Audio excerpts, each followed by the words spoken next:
Today we have with us Brother Vinit Ninama. He comes from the Mission Diocese of Udaipur and is from one of the largest tribes in India, the Bhil tribe. So Vinit, tell us something about the culture which you come from.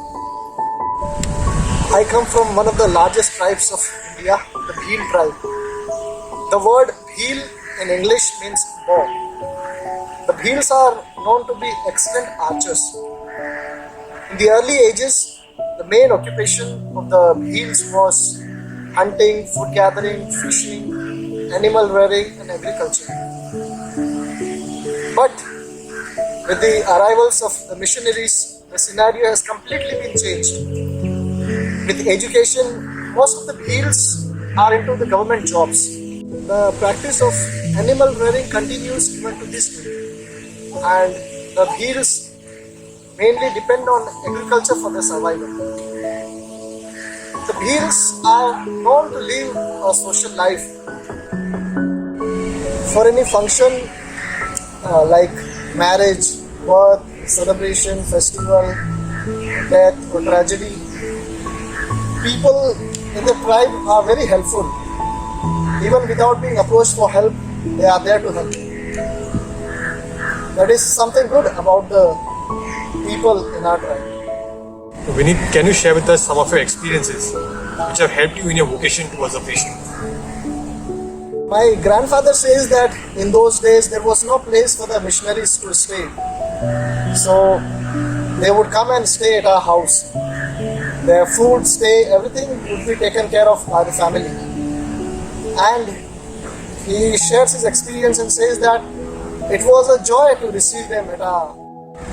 I did my primary schooling in the mission school, and my mother says that when I was young, I would have died due to a sickness, but it is because of the sisters in the parish that I survived, and it is because of the fathers and sisters in the parish that I got an opportunity to study with the Salesians, and I very much admired the community life of the Salesians.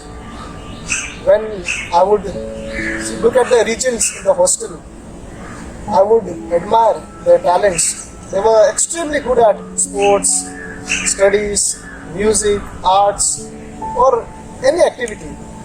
And I always wanted to be one like them. So I would pray to Mother Mary every day that if I do well in my studies, one day I too would be a priest. I also admire my uncle priest, Father Paul Ninama, a true missionary in the Diocese of Udaipur. I admire his simplicity and the time that he has for the people. He spends hours and hours talking to them in the villages, and he is always at their disposal whenever approached for help. He lives a poor life. He has 2 tunics, a pair of slippers and a cloth bag. That's all. And this life of his all the more encourages me to become a priest. So we can see that your past experiences have really helped you. Can you share something about your journey in a seminary so far? This is my 10th year in the seminary, including my minor seminary years. And God has been really gracious to me in these past years. My other companions chose a different vocation, and through the intercession of Mother Mary and through her grace, I am still nurturing this vocation to the priesthood. I had lovely experiences in the minor seminary, in the diocese, and in my philosophy. I thank all my formators, the staff members, and the priests in the diocese for trusting me, for believing in me, for the person who I am. I also appreciate the formators and staff members of the SVT community in Bhopal. They were really understanding and they guided me as I journeyed along. I also thank my companions in the minor seminary and the philosophy who were there with me in my ups and downs. There were times where I was low, but the joy of working for the Lord encouraged me to move ahead in life. When for my theological studies, I was asked by my bishop and rector to go to St. Pius. Indeed, it was a joy for me.